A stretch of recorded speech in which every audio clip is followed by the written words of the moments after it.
Assalamualaikum warahmatullahi wabarakatuh. Perkenalkan, nama saya Nazwa Septiawati Faisal dengan NIM 11166625126. Hari ini saya akan memaparkan materi tentang profesi, yaitu fasilitator masyarakat. Isi presentasi saya itu yang pertama ada latar belakang dan tantangan, yang kedua ada rencana reskilling dan upskilling, yang ketiga ada inovasi, dan yang terakhir ada bagaimana lifelong learning membantu fasilitator dan juga masyarakat itu sendiri. Nah, yang selanjutnya ini ada latar belakang. Jadi, fasilitator masyarakat ini adalah penghubung antara masyarakat, pemerintah, dan juga pihak luar.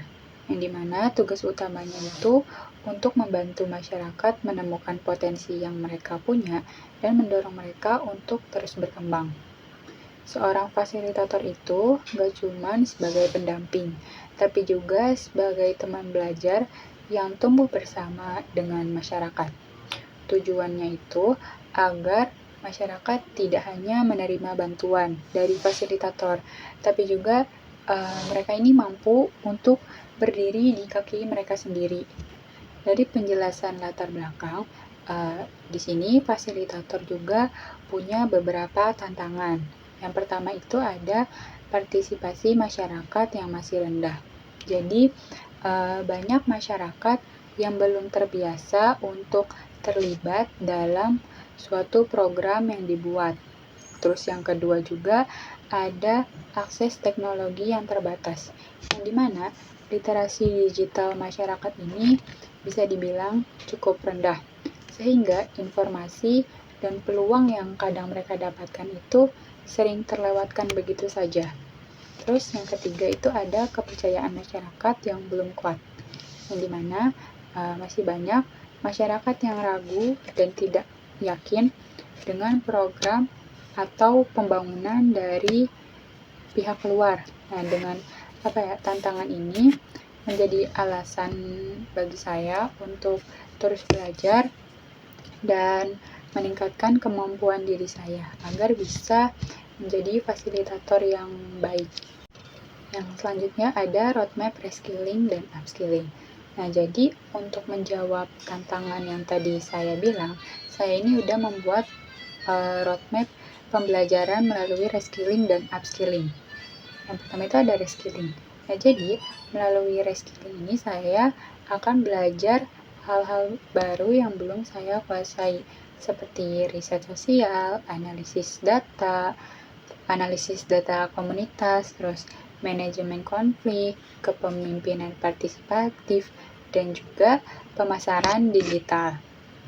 Untuk upskilling sendiri yaitu meningkatkan keterampilan yang sudah saya punya atau saya miliki, yaitu merancang program pemberdayaan yang lebih kreatif, terus memperkuat komunikasi persuasif, dan memaksimalkan teknologi dalam pengelolaan program. Jadi, dengan langkah ini, saya mungkin akan lebih siap untuk menghadapi kebutuhan dan tantangan di masa yang akan datang saat saya menjadi fasilitator. Nah, yang selanjutnya ini ada inovasi. Jadi, saya ini memiliki ide sederhana agar roadmap yang udah saya buat ini bisa terlihat lebih nyata gitu, yaitu dengan program komunitas Melek Digital, yang dimana dari program ini tuh masyarakat gak cuman belajar keterampilan digital aja, tapi juga mempraktikannya secara langsung dengan membuat usaha yang berbasis teknologi. Dan di kegiatan ini juga akan dilakukan workshop interaktif, pendampingan dari mentor, dan fokus untuk pemasaran produk lokal secara online. Dengan pendekatan ini, saya merasa warga akan terlibat dan melihat hasilnya sendiri secara nyata. Yang terakhir ini ada dampak lifelong learning.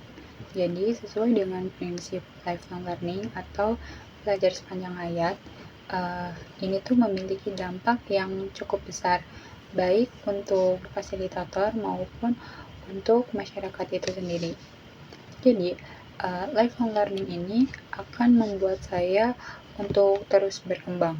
Sebagai fasilitator, saya akan menjadi lebih kompeten, kreatif, dan siap untuk menghadapi perubahan di masa depan. Tapi dampaknya itu gak cuma berhenti di situ. Untuk masyarakat sendiri, mereka itu akan terus termotivasi, terinspirasi untuk terus belajar dan berkembang. Mereka akan mulai mandiri, berdaya, dan siap untuk menghadapi tantangan di masa depan. Dengan semangat ini tuh, kita bisa membangun suatu komunitas yang kuat dan komunitas yang siap tumbuh bersama dan siap menghadapi tantangan di masa yang akan datang.